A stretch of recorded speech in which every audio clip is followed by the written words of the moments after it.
हरिहर, और कब तक मुझे पैसों के लिए इतना इंतजार करना पड़ेगा? तू मेरे पैसे क्यों नहीं चुका रहा?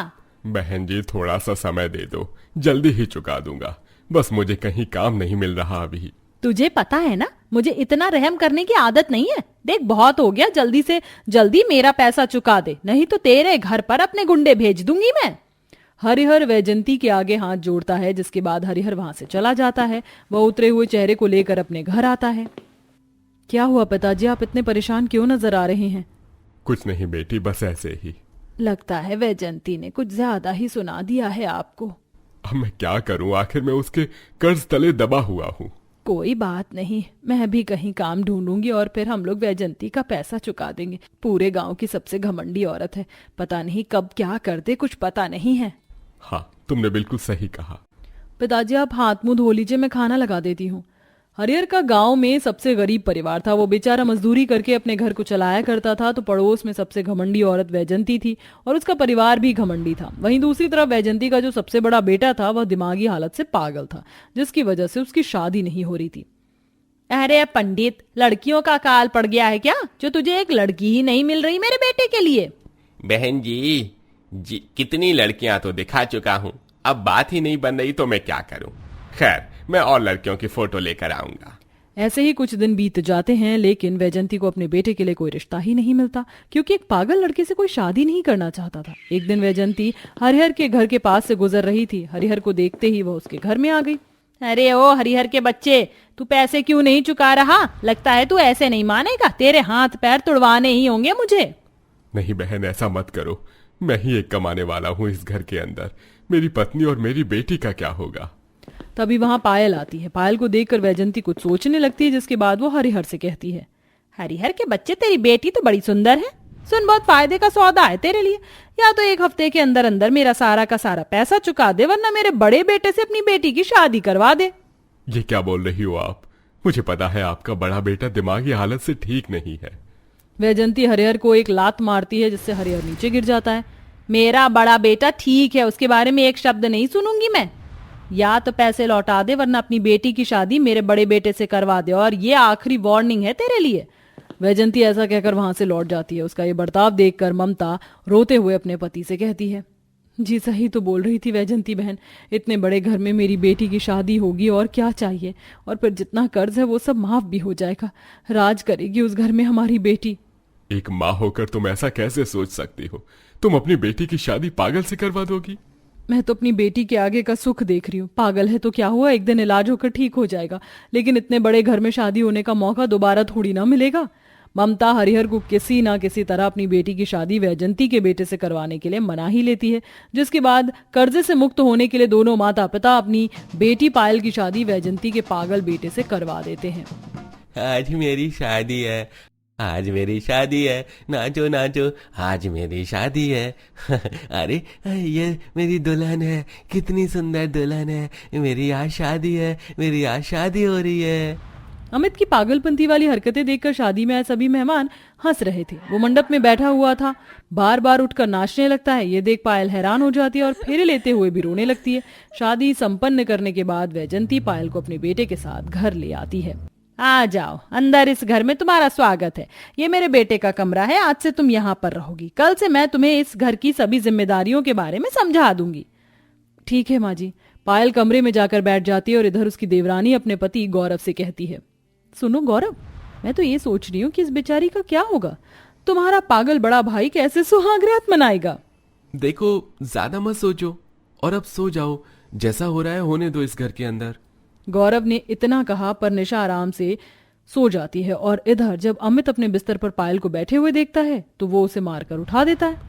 अरे तेरी इतनी हिम्मत कि तू मेरे बिस्तर पर बैठेगी? उठ उठ यहाँ, जा यहाँ से, नहीं तो तेरा मार मार कर भूत उतार दूंगा। मेरे बिस्तर पर कोई नहीं बैठ सकता, यह सिर्फ और सिर्फ मेरा है। ऐसे पागलपंती दिखाकर अमित बेचारी पायल को मारते हुए बिस्तर से उठा देता है। पूरी रात पायल रोते हुए उस कमरे में गुजारती है। हे भगवान, तू ये मुझसे किस जन्म की दुश्मनी निकाल रहा है? ऐसे कौन से पाप कर दिए मैंने जो मेरी शादी ऐसे पागल इंसान से हो गई? मैं इस इंसान के साथ कैसे जिंदगी गुजारूंगी?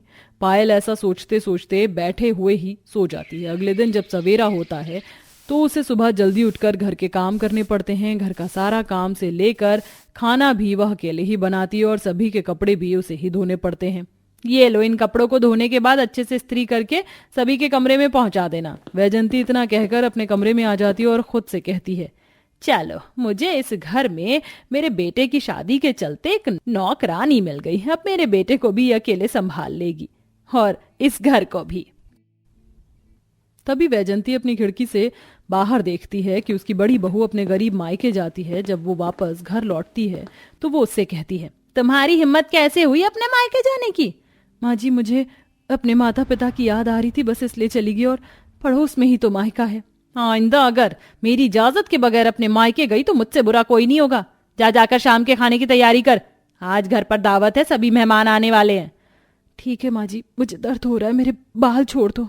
बेचारी पायल अपने ससुराल में नौकरानी बनकर रह गई थी। मेहमानों की दावत का सारा खाना उसे अकेले ही बनाना पड़ता है। सबके खाना खाने के बाद जब खाना बच जाता है तो वह सोचती है कि वो खाना बचा हुआ अपने मायके वालों को दे देगी।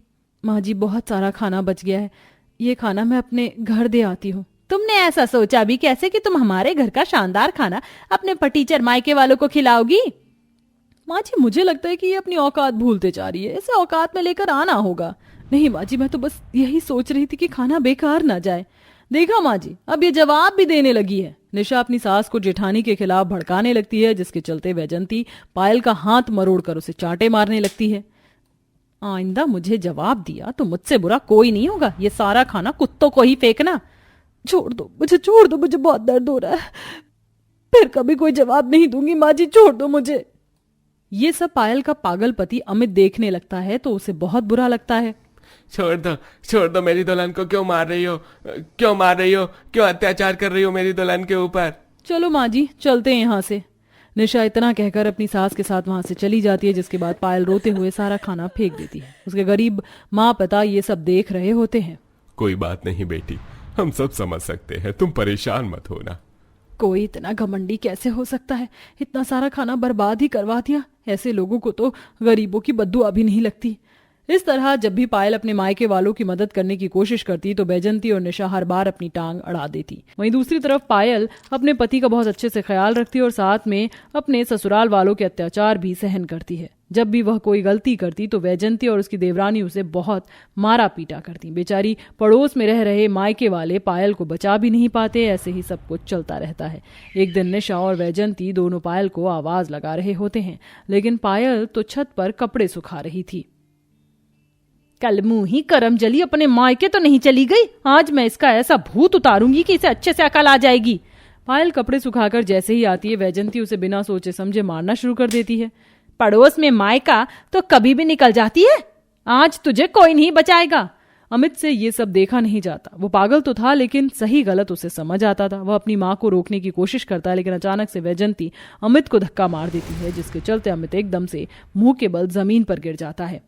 ये भगवान, ये क्या हो गया? कोई जल्दी से डॉक्टर को बुलाओ। निशा फौरन डॉक्टर को बुलाती है, जिसके बाद डॉक्टर अमित का चेकअप करते हैं। जब अमित को होश आता है तो वो पहले की तरह नॉर्मल हो जाता है। उसका पागलपन बिल्कुल ठीक हो जाता है और वो सबसे बहुत डिसेंट तरीके से बात करने लगता है। डॉक्टर साहब, मेरी पट्टी करने के लिए आपका बहुत बहुत शुक्रिया। अब मैं बिल्कुल ठीक हूँ, अब आप जा सकते हो। अमित उठकर खड़ा होता है और अपनी माँ और निशा को बहुत बुरी तरह सुनाने लगता है। पागल था, लेकिन मेरे पागलपन का फायदा उठाकर तुमने इस बेचारी के साथ बहुत अन्याय किया। माँ, आपको इस तरह पायल के साथ नहीं करना चाहिए था। अरे ये भी तो एक इंसान है, इसे भी दर्द होता है। आज के बाद अगर मेरी पत्नी को किसी ने उंगली भी लगा दी तो मैं उसकी उंगली काट दूंगा, फिर चाहे वो मेरी माँ हो या फिर घर का कोई और सदस्य। उस दिन के बाद से अमित बिल्कुल ठीक हो जाता और अपनी पत्नी को पति का हर वह सुख देता है जिसकी पायल हकदार थी। घर का बड़ा बेटा होने की वजह से अब पायल को जेठानी का दर्जा भी मिल जाता है और सब उसकी इज्जत भी करने लगते हैं।